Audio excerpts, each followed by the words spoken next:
Good evening. I have with me Home Minister Amit Shah on a day the government held its first cabinet meeting of the second year of NDA-2 in the capital. As the first year of Narendra Modi's second term comes to a close, India's Home Minister is live with us to answer questions on a range of issues. Amit Shah has been the master blaster in NDA's second innings, so let's go straight over to him. Amit Shah ji, आपको हमें interview देने का बहुत बहुत धन्यवाद। सबसे पहले मैं बधाई देना चाहूँगा इस सरकार को 1 साल पूरा करने के लिए। इसलिए मेरा पहला सवाल सीधा और सरल सा है, इस 1 साल में मोदी गवर्नमेंट की दूसरी पारी, ये 1 साल में आप अपनी सबसे बड़ी उपलब्धियां किसको मानते हैं?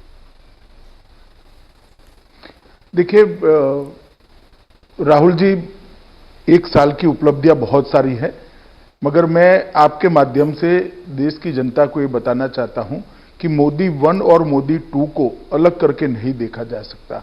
तो मैं पहले बहुत कम समय में 14 से 19 की उपलब्धियों को भी बताना चाहूंगा, क्योंकि जब तक ये मैं लोगों को ताजा नहीं कराऊंगा तब तक 19 से 20 की बात करनी बेईमानी होगी। सबसे पहले नरेंद्र मोदी सरकार की, नरेंद्र मोदी सरकार 1 की उपलब्धि है कि देश के 60 करोड़ लोग जो उपेक्षित महसूस करते थे, वो 60 करोड़ लोगों के जीवन के अंदर एक नई आशा का किरण लेकर नरेंद्र मोदी सरकार आई। सबसे पहला काम, जनधन योजना के तहत 31 करोड़ बैंक अकाउंट खोलकर देश में एक भी परिवार ऐसा नहीं है आज जिसके पास बैंक अकाउंट नहीं है। राजीव गांधी स्वयं कहते थे कि 1 रुपया भेजते हैं, 85 पैसा खाया जाता है, 15 पैसा पहुंचता है।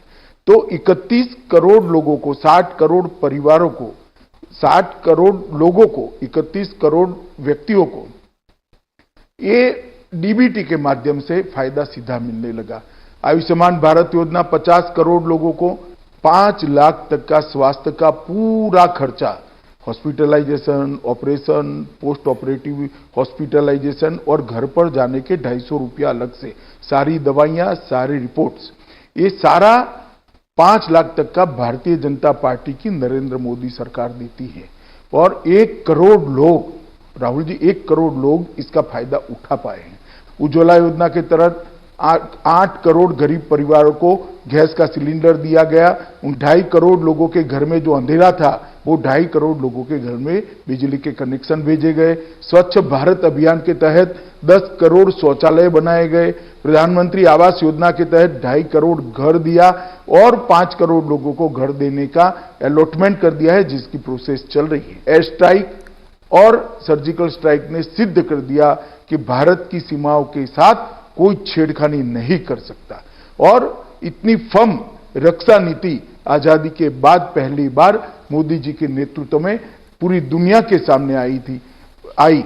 जीएसटी के माध्यम से पूरे देश को एक कर के खाके के नीचे लाने का काम भारतीय जनता पार्टी की नरेंद्र मोदी सरकार किया। ढेर सारे आर्थिक सुधार किए गए, 1.5 गुना लागत से 1.5 गुना एमएसपी का स्वप्न किसान कभी देख नहीं पाता था, हमने उसको वास्तविकता में परिवर्तित किया।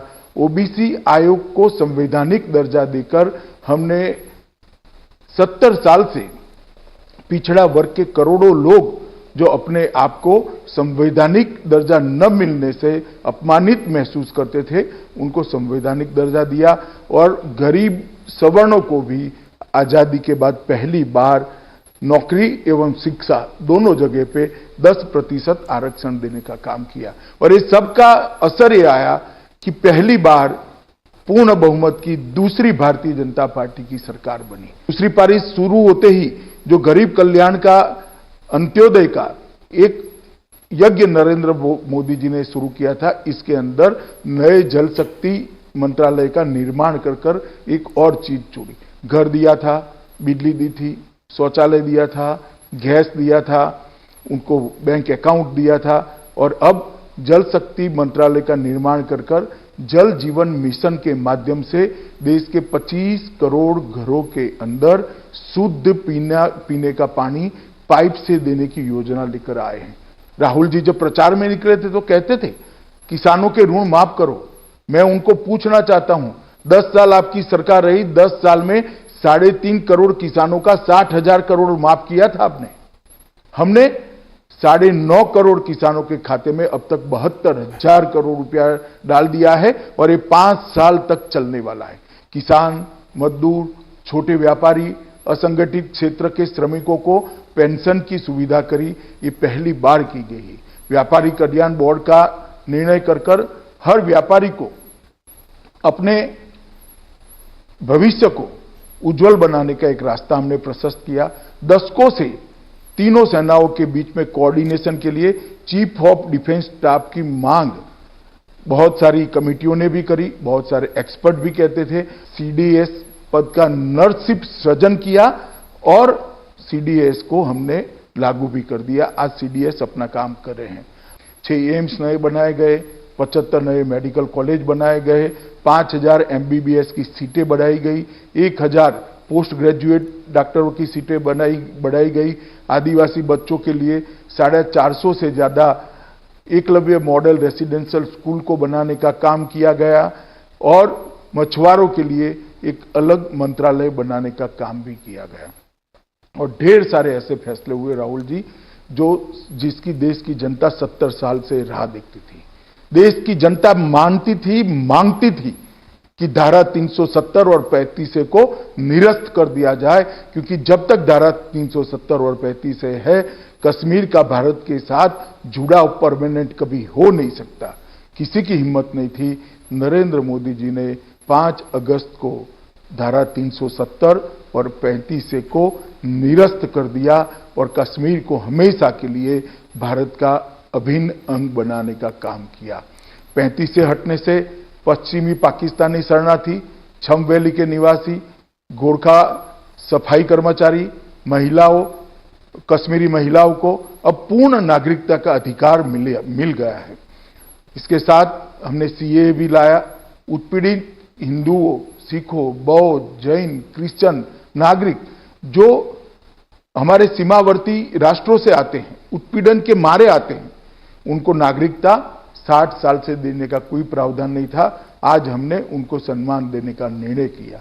श्री राम जन्मभूमि का ऐतिहासिक फैसला आने के बाद राम जन्मभूमि निर्माण के लिए ट्रस्ट की रचना की गई और उसका मार्ग प्रशस्त कर दिया गया। जो प्रश्न अंग्रेजों के समय से लटकता था, उसका भी निराकरण यही 1 साल में आया। गुरु नानक देव की 550वीं जयंती में करतारपुर साहिब कॉरिडोर की शुरुआत की। करोड़ों करोड़ों हिंदू और सिखों को करतारपुर साहिब में जाकर नानक देव जी की सेवा में मत्था टेकने के लिए एक व्यवस्था भारत सरकार ने बनाई। आर्म्स एक्ट के अंदर, एसपीजी एक्ट के अंदर सुधार हुआ और सीआरपीसी, आईपीसी की सुधार की प्रक्रिया भी शुरू करी। ढेर सारे काम 1 वर्ष के अंदर हुए हैं और सबसे बड़ी उपलब्धि 1 साल की, कोविड के सामने हम सफलतापूर्वक लड़ाई लड़े हैं और आज पूरी दुनिया कहती है कि नरेंद्र मोदी के नेतृत्व में भारत ने कोविड के खिलाफ एक सफल लड़ाई लड़ी है। अमित शाह जी, आपने बहुत विस्तार से बखूबी आपने अपने सरकार की उपलब्धियां गिनाई। करीब आपने मेरे पहले 2-3 सवालों का जवाब पहले ही उसमें दे दिया। तो मैं सीधा कोरोना पे जाना चाहूँगा। मुझे लगता है कि ये बहुत बड़ी महामारी है जिससे पूरा देश जूझ रहा है। अनलॉक 1 से क्या उम्मीद करी जा सके? अगर देखा जाए तो अभी भी जो है कोरोना काफ़ी तेज़ी से बढ़ रहा है। बड़े बड़े शहरों में, काफ़ी सारे प्रदेशों में ये तेज़ी से बढ़ रहा है। मृतकों की संख्या ऊपर हो रही है और हम अनलॉक 1 की बात कर रहे हैं। तो इस अनलॉक 1 से सरकार से जनता क्या अपेक्षा रखे? देखिए, ऐसे आइसोलेशन में मुझे लगता है मैं जवाब दूंगा तो जनता को समझने के लिए थोड़ी तकलीफ आएगी। मैं आपको कोरोना के खिलाफ मोदी जी के नेतृत्व में जो रणनीति बनी और भाजपा सरकार लड़ी, इसके लिए थोड़ा डिटेल बात करना चाहता हूं। मोदी जी ने सबसे पहले जनता कर्फ्यू, घंटी बजाओ, दिया जलाओ और कोरोना वॉरियर का सम्मान कर देश की जनता को एक साथ जोड़ने का काम किया और पूरा देश एक राष्ट्र, एक जन, एक मन के सूत्र के हिसाब से कोरोना के खिलाफ लड़ा है। सभी राज्य सरकार, इरिस्पेक्टिव ऑफ पॉलिटिकल पार्टी, केंद्र सरकार के साथ मिलकर ये लड़ाई बहुत अच्छे तरीके से लड़ी है और इसका परिणाम क्या निकला है? इसका परिणाम ये निकला है कि तुलनात्मक दृष्टि से विश्व के आंकड़ों को हम देखें तो हम काफी अच्छी स्थिति में हैं। मैं ये नहीं कहता हमारे यहाँ कोई तकलीफ नहीं हुई, मैं ये नहीं कहना चाहता हमारे यहाँ महामारी फैली नहीं है, हमारे यहाँ भी महामारी आई है, ये कुदरती आपदा है, परंतु विश्व के सापेक्ष में उसको देखना पड़ेगा, कंपेरेटिवली इसको देखना पड़ेगा। मैं आज आपको बताना चाहता हूं कि प्रति लाख आबादी भारत में 12.6 लोग कोरोना से प्रभावित है और विश्व की औसत राहुल जी 77.6 लोग हैं विश्व की औसत, इससे बहुत कम है। अमेरिका में प्रति लाख आबादी 542 लोग हैं, जर्मनी में प्रति लाख आबादी 217 लोग हैं और ब्राजील में प्रति लाख आबादी 195 लोग हैं। ये आंकड़े बताते हैं कहां 542 और कहां 1206, कहां 195, कहां 12.6, कहां 217, कहां 12.6। ये सारे विकसित देशों की तुलना में भी हम बहुत अच्छे से इसको कंटेन कर पाए हैं। ये वास्तविकता है और ये आंकड़े पूरे देश के पंडित स्वीकार करते हैं। देश में रिकवरी की दर 25 मार्च को 7.10% थी, अब रिकवरी की दर बढ़कर 42.7% हो गई। मैं कल के आंकड़े दे रहा हूं। फैटेलिटी रेट, मृत्यु का दर भारत का 2.8% है, विश्व का एवरेज 6.15% है और प्रति लाख जनसंख्या मृत्यु अमेरिका में 31.6 है, ब्राजील में 12.1 है, जर्मनी में 10.2 है, वैश्विक औसत 4.7 है और भारत 0.4 पर खड़ा है।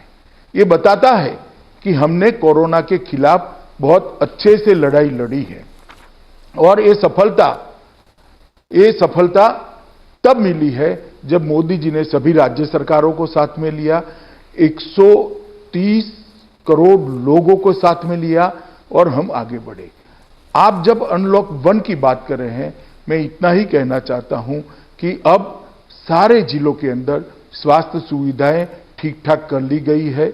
वहां होमगार्ड से लेके पुलिस से लेकर पंचायत के कर्मचारियों की ट्रेनिंग हो चुकी है और वहां स्वास्थ्य कर्मियों की भी ट्रेनिंग हो चुकी है, सारे प्रोटोकॉल्स तय हो चुके हैं, तब जाकर अनलॉक 1 में हम आगे बढ़ रहे हैं।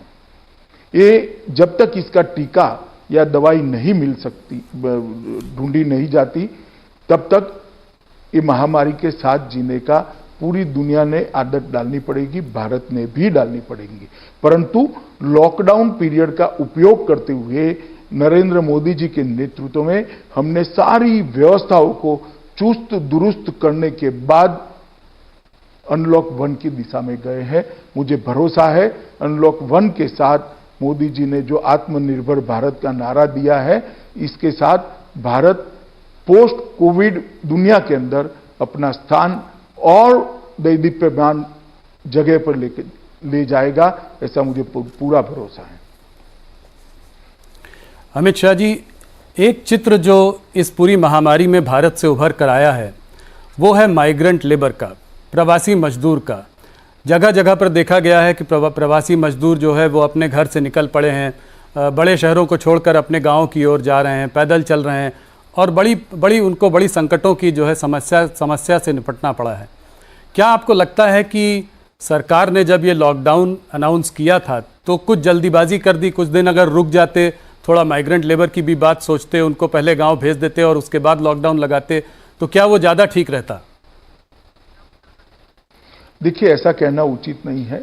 अगर पहले इनको भेजने की व्यवस्था करते तो स्टैम्पेड होने की पूरी संभावनाएं थी। गांवों में अभी स्वास्थ्य सेवाएं तैयार भी नहीं हुई थी, राज्य भी उनको लेने के लिए तैयार नहीं हुए थे। उस वक्त हमारी क्वारंटाइन करने की व्यवस्था भी ठीक नहीं थी और टेस्टिंग व्यवस्था भी अभी बन रही थी हमारे देश की, और ये सारा 2 महीने के अंदर हमने तैयार किया।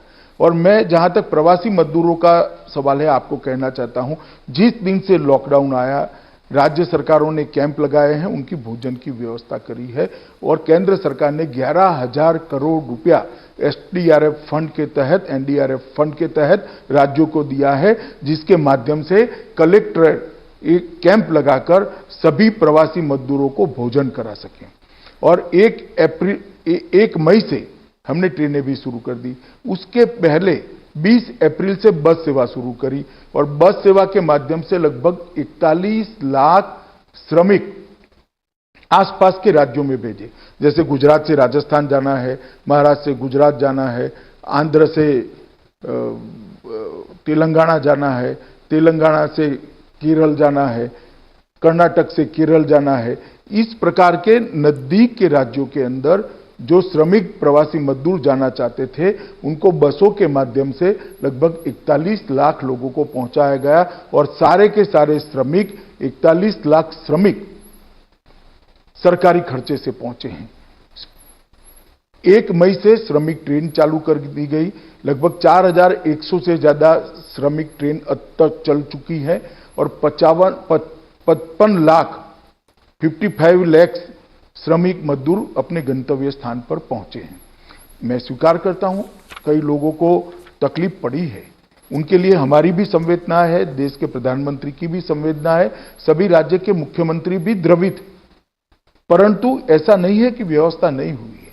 कुछ लोग धैर्य खो बैठे और रोड पर चलना शुरू कर दिए। तब भी हम मूक दर्शक नहीं बने, हमने रोड पर बसें चलाई और बसों के माध्यम से लाइन पर के किसी रेलवे स्टेशन पर उनको पहुंचाया गया और रेलवे से उनके गांव तक पहुंचाने की व्यवस्था करी गई। फिर भी कई लोग रोड पर गए हैं। मैं इतना ही कहना चाहता हूं कि जो लोग सरकारी व्यवस्था से ट्रेनों के माध्यम से गए, इनके किराए का भी मुद्दा उठाया जाता है। मैं आज स्पष्ट करना चाहता हूं आपके कार्यक्रम के माध्यम से, सबका किराया राज्य सरकारों ने उठाया है 15%, खर्चे का 85% रेलवे ने उठाया है, भारत सरकार ने उठाया है। सबको रेलवे ने लगभग 1.25 करोड़ लोगों को मुफ्त भोजन दिया है, 2.5 करोड़ पानी की बोतल वितरित की गई है। उनके गृह राज्य के अंदर पहुंचने के बाद उनको बसों में बिठाकर क्वारंटाइन सेंटर पर पहुंचाया गया और मुझे लगता है कि क्वारंटाइन करने के बाद उनको भी लगा कि नहीं ये व्यवस्था ठीक है। सबको वहां राज्य सरकार के खर्चे से भोजन कराया गया और उनको घर पर पहुंचाने की व्यवस्था की। साथ में टिकट प्लस 500 रुपया, कोई राज्यों ने 2000 रुपया, कोई राज्यों ने 1000 रुपया, कुछ राज्यों ने, यूपी जैसे राज्य ने साथ में किट भी देने का काम किया और ये सारी योजना सुचारू रूप से चले इसके लिए हमने बहुत प्रयास किए हैं और इसी का नतीजा है कि 1 करोड़ 10 लाख से ज्यादा प्रवासी मजदूर आज अपने अपने घर पर पहुंचे हैं और ढेर सारे लोगों ने अपना क्वारंटाइन पीरियड भी समाप्त कर घर पे परिवार के साथ रहना भी शुरू कर दिया है। हाँ, परंतु राहुल जी ये बात आपकी सही है, कुछ ऐसे दृश्य हुए जो नहीं होते तो ज्यादा अच्छा था। कई राज्यों ने रिक्शाएं करी माइक वाली और उनकी बस्तियों में घुमाया कि कोई जल्दबाजी न करे, परंतु फिर भी कुछ लोग रोड पर निकल गए हैं और ऐसे दृश्य बने हैं। 5-6 दिन तक ये चला, उसके बाद हमने जो व्यवस्था करी वो लोग समझने लगे और स्ट्रक्चर व्यवस्था से ही जाने लगे। आज ऐसी स्थिति है कि जाने वालों की भीड़ बहुत कम है। धीरे धीरे ट्रेनें भी, आज तो शायद 70 या 80 ट्रेनों की ही डिमांड राज्यों से मिली है। आज भी केंद्र सरकार ट्रेन देने के लिए तैयार है, मगर अब ट्रेनों की डिमांड कम हुई। तो प्रवासी मजदूरों के लिए ढेर सारी चीजें हमने करी है, मगर कुछ लोग जिनको नुक्से ही निकालना है उनको तो क्या कह सकते हैं, राहुल इतना ही कहना चाहता हूं। राहुल गांधी जी ने कुछ हो सकता, अमित शाह जी, राहुल गांधी जी ने कुछ बड़े इकोनॉमिस्ट से सलाह की है, बातचीत की है, रघुराम राजन जी से बातचीत की है, उन्होंने अभिजीत बैनर्जी से बात करके ये कहा कि ये पैसा जो है माइग्रेंट लेबर को सीधा देना चाहिए था। तो कोई स्पेशल पैकेज सरकार सोच रही है प्रवासी मजदूरों के लिए आने वाले समय में? मैं आपको बताता हूं, हमने देखिए राहुल जी एक उनकी योजना लेकर घूम रहे, 7,500 रुपया हर एक के बैंक अकाउंट में डाल दो। चुनाव में भी उन्होंने न्याय नाम से योजना घुमाई थी, मगर देश की जनता ने उसको रिजेक्ट कर दिया। वो जानते नहीं है कि योजना रिजेक्ट हो चुकी है और 1 साल हो गया, फिर भी कैसेट वहीं बज रही है। मैं आपको बताना चाहता हूं, कुल 41 करोड़ लोगों को 53,000 करोड़ रुपया भारतीय जनता पार्टी की नरेंद्र मोदी सरकार ने सीधा डीबीटी के माध्यम से इनके बैंक अकाउंट में पहुंचा है। जनधन योजना में जिनके अकाउंट है, ऐसे 20 करोड़ अकाउंट को 20,000 करोड़ रुपया पहुंचा है और 500 रुपया पहुंचने वाला है, तो और 10,000 करोड़ पहुंचेगा। वरिष्ठ नागरिक, विधवा बहनें और दिव्यांगजनों के लिए 3 करोड़ नागरिकों के लिए 2814 करोड़ गए हैं। 8.2 करोड़ किसानों को 16,394 करोड़ रुपया भेजा है। भवन निर्माण क्षेत्र में काम करने वाले श्रमिकों, कंस्ट्रक्शन में काम करने वाले श्रमिकों को 4,000 करोड़ रुपया सीधा उनके बैंक अकाउंट में गया है। और उज्ज्वला योजना के तहत 7.5 करोड़ मुफ्त सिलेंडर लाभार्थियों को पहुंचाया है। आप सिलेंडर की कॉस्ट गिन लीजिए तो 1,600 रुपया हर एक के वहां गया है और एक सिलेंडर अभी जाने वाला है। और 36 प्रदेशों में 98 लाख मैट्रिक टन गेहूं और चावल हमने बांटने का काम किया है फ्री ऑफ कॉस्ट। और अरहर दाल लगभग 4.5 लाख मैट्रिक टन अरहर दाल सभी राज्यों में भेजी है और लगभग 2 लाख मैट्रिक टन से ज्यादा वितरण भी हो चुका है। ये कैश, ये नकद सहाय नहीं है तो क्या है? ये नकद सहाय ही है। मगर राहुल जी, कुछ लोग वक्र दृष्टा होते हैं, जिनकी दृष्टि ही वक्र है तो चीज कभी सीधी नहीं दिखाई पड़ेगी उनको। और वक्र दृष्टा लोगों को देश की जनता बहुत अच्छे तरीके से जानती है, ना गंभीरता से उनको लेती है, ना उनके कहे में आती है। पर अमित शाह जी, एक बात आपको माननी पड़ेगी, इस महामारी के कारण मैं जरा प्रवासी मजदूर से आगे बढ़ता हूँ। इसके कारण जो अर्थव्यवस्था में जो एक झटका लगा है, जो एक सेटबैक आया है, उससे लाखों लोगों की नौकरियां गई हैं, लोगों की सैलरी कट हुए हैं। तो ये अगर आप लोग जब सरकार में आए थे 6 साल पहले, तो हम लोग का जीडीपी 8% प्रतिशत से ग्रो कर रहा था। आज जो है, आप किसी का भी आंकड़े ले लें, नोम्यूरा के ले लीजिए, गोल्डमैन सैक्स के ले लीजिए, अपने स्टेट बैंक ऑफ इंडिया का भी ले लें, तो सब कह रहे हैं कि -5% जीडीपी जो है साल भर में देखने को मिलेगा। तो इसको हम कैसे संभालेंगे? जो महामारी का जो इकोनॉमी पर इतना बड़ा झटका है, इसको हम कैसे संभालेंगे? देखिए राहुल जी, मैं आपको एक अलग दृष्टि से एक सवाल पूछना चाहता हूं। दुनिया में आप ऐसा कोई देश निकाल सकते हैं जिसके अर्थतंत्र पर असर नहीं पड़ेगी? ये वैश्विक महामारी है, दुनिया भर के अर्थतंत्र पर असर पड़ने वाली है, भारत के अर्थतंत्र पर भी असर पड़ेगी। तो क्या करें हम? रोना रोए इसका या इसके खिलाफ लड़े? मोदी जी ने इसके खिलाफ लड़ने का फैसला किया है और हिम्मत के साथ देश की जनता का आह्वान किया है कि अर्थतंत्र को भी हम गति देंगे। ढेर सारे रिफॉर्म्स किए गए हैं, 20 लाख करोड़ रुपए का पैकेज दिया गया है और मुझे भरोसा है देश की युवा शक्ति, श्रम शक्ति, संकल्प शक्ति और मोदी जी के नेतृत्व की ताकत पर कि ये देश आत्मविश्वास से भरपूर जगमग होकर आत्मनिर्भर बनकर एक चतुसूत्री आत्मनिर्भरता को हम वास्तविकता में बदल कर रहेंगे। और आप देखिएगा कि पोस्ट कोविड दुनिया के अंदर भारत का स्थान प्री कोविड दुनिया में जो था इससे और अच्छा बनेगा, इसका मुझे तो कम से कम भरोसा है।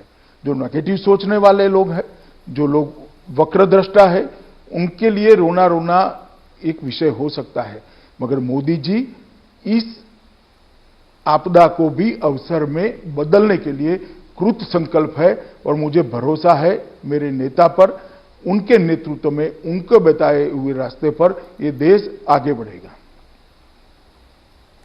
अमित शाह जी, थोड़ा सा आत्मनिर्भर भारत पर जो प्रधानमंत्री ने जो बात की है उस पर जरा आपसे थोड़ा जानना चाहूँगा। जो बात हो रही है वोकल फॉर लोकल, तो इसको आप कैसे समझाएंगे हमारे दर्शकों को?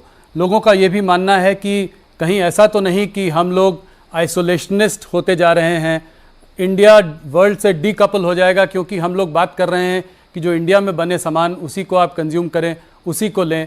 और कहीं जो हमने 1991 में एक लिबरलाइजेशन की पॉलिसी चालू की थी जिससे इंडिया को हम देश के संग जोड़ना चाह रहे थे, ग्लोबलाइजेशन की एक बात थी, कहीं इससे हम पीछे तो नहीं जा रहे हैं? इसको आप कैसे समझाएंगे? देखिए, जरा भी पीछे नहीं जाएंगे। 130 करोड़ की आबादी हमारी शक्ति है, क्या हमारे अर्थतंत्र को मजबूत करने के लिए इसका उपयोग नहीं करना चाहिए? मैं तो अपील करना चाहता हूं हर भारतीय को कि एक निश्चय कर लीजिए कि हर भारतीय भारत में बनी हुई चीजों का ही उपयोग करेगा। कहीं पर भी इससे भारत में निवेश कम होने की संभावना नहीं है, निवेश बढ़ेगा और ये हमारा अधिकार है भी। 130 करोड़ की जनता अगर तय करती है कि आज से हम विदेशी चीजों का उपयोग नहीं करेंगे, तो मैं मानता हूं कि भारत की इकोनॉमी को एक बहुत बड़ा जंप मिलने वाला है और भारत के अंदर उत्पादन का सबसे बड़ा हब दुनिया में भारत बनेगा। और मुझे भरोसा है कि इससे हमारी इकोनॉमी कभी भी वीक नहीं हो सकती, ना हम आइसोलेशन में आ सकते हैं, क्योंकि पूरी दुनिया को भारत के 130 करोड़ के मार्केट की जरूरत है।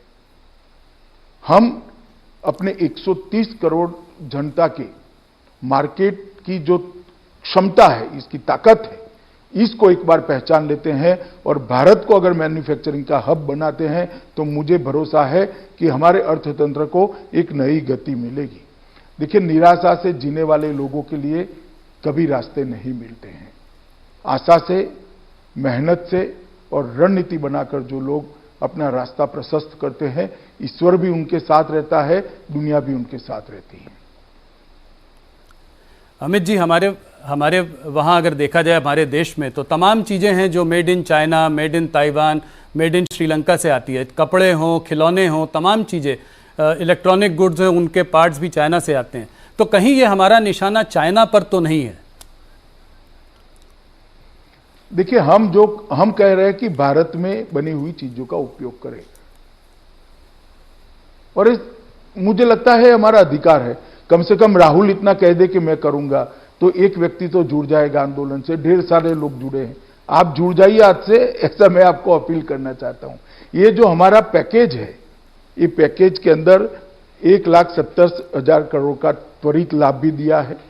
उनको एक कोविड महामारी के कारण जो नुकसान हुआ है, हमारे छोटे उद्यमी हैं, ट्रेडर्स हैं, किसान हैं, श्रमिक मजदूर है, इनको बैठा करने के लिए भी व्यवस्था है। इनके वर्किंग कैपिटल की व्यवस्था की है, जिसकी गारंटी भारत सरकार ने ली है। आज पहली बार एमएसएमई के वर्किंग कैपिटल की गारंटी भारत सरकार ने ली है और डिस्कॉम के लिए 90,000 करोड़ रुपए का एक पैकेज दिया है। एमएसएमई के लिए 3 लाख करोड़ का पैकेज दिया है। और तीसरा जो रिफॉर्म्स करे हैं, ये रिफॉर्म्स से हम लॉन्ग टर्म हमारे भारत को मैन्युफैक्चरिंग हब बनाने की एक नींव डालने का काम करेंगे। मैं मानता हूं कि मोदी जी की इस रणनीति को, जिन्होंने 6 दशकों तक अपने परिवार के लिए ही सोचा है और सत्ता का सुख ही सिर्फ भोगा है, वो परिवार ये रणनीति को नहीं समझ सकता, क्योंकि इनके पास बहुत मौके देश की जनता ने दिए। देश वहां का वहां रहेगा, परिवार मजबूत होता गया। अब समय आया है, नेतृत्व ऐसा आया है जो देश को मजबूत करना चाहता है और देश की जनता इसके साथ है। अमित शाह जी, मैं जरा चाइना की ओर मुड़ता हूँ। चाइना से जो हम लोगों को जो मैसेज आ रहा है वो थोड़ा गंभीर दिखाई देता है। चाइना ने अभी जो हाल में हांगकांग के संग और ताइवान के संग भी करने की कोशिश की है, उससे उनका इंटेंट साफ नज़र आता है। भारत में आप इस प्रॉब्लम को कितनी गंभीरता से देखते हैं? क्या चाइना सच में एक घुसपैठी की तरह अंदर घुस आया है? और लाइन ऑफ एलएसी की जो बात है, उसमें आपको कितनी गंभीरता से इस इशू को आप ले रहे हैं? देखिए, एलएसी की सवाल को कोई राष्ट्र, कोई सार्वभौम राष्ट्र हल्के से नहीं ले सकता। अभी सेना के स्तर पर और डिप्लोमेटिक स्तर पर बातचीत चालू है, मगर मैं एक बात आपको कह देता हूं, नरेंद्र मोदी सरकार हमारी सीमाओं और हमारे सार्वभौमत्व के साथ एक किंचित मात्र भी समझौता नहीं करेगी। हम इसके रक्षा के लिए अडिग खड़े रहेंगे। क्या आप चाइना से आप डिसअपॉइंटेड हैं? क्योंकि चाइना से बातचीत पिछले कुछ सालों से चल रही है। 2 बार प्रधानमंत्री मोदी जी की भी बात हो चुकी है, मेहमान नवाजी में कोई कमी नहीं रही है, फिर इस तरह का उनका रवैया क्यों? देखिए, मैंने कहा ना, अभी डिप्लोमेटिक स्तर पर और सेना के स्तर पर, दोनों स्तर पर बातचीत हो रही, मगर किसी से हमें डिसअपॉइंट होने की जरूरत नहीं है। हमारी नीति अफर है, अडिग है कि हमारी सीमाओं का ना कोई उल्लंघन कर सकता है, ना हमारे सार्वभौमत्व पर कोई सवालिया निशान लगा सकता है। इसके साथ कोई कॉम्प्रोमाइज नहीं होगा। और डिसअपॉइंटमेंट तो तब होता है जब विफलता मिलती है, विफलता मिलने की कोई संभावना नहीं। मैं पाकिस्तान की ओर भी जरा सा देखना चाहूँगा। इमरान खान के ट्वीट इधर बीच जो आए हैं, हिंदुत्व सुप्रीमेसिस्ट मोदी बोला है और बोला है कि Pakistan is threatened with false flag operation. इस बात को आप कैसे देखते हैं और आप ये कैसे देखते हैं कि नेपाल, चाइना और पाकिस्तान तीनों ही इस वक्त भारत के विरोध में है? देखिए, अभी सब अपने अपने यहाँ कोरोना के संकट में हैं, मगर आप एक बात मैंने आगे जो कहा वो समझ लीजिए, हमारी सीमाओं की सुरक्षा के लिए ये सरकार कृतनिश्चयी है। और जहां तक फॉल्स फ्लैग ऑपरेशन का सवाल है, हमने कभी किसी की सीमाओं का उल्लंघन नहीं किया है, मगर किसी ने हमारी सीमाओं का सम्मान नहीं किया, हमारी सेनाओं का सम्मान नहीं किया, तो उसको सबक सिखाने से भी हम पीछे नहीं हटे हैं, चाहे सर्जिकल स्ट्राइक हो या एयर स्ट्राइक हो। ये हमारा रिकॉर्ड दुनिया के सामने अब प्रस्थापित हो चुका है और हमारी रक्षा नीति भी अब व्याख्यायित हो चुकी है।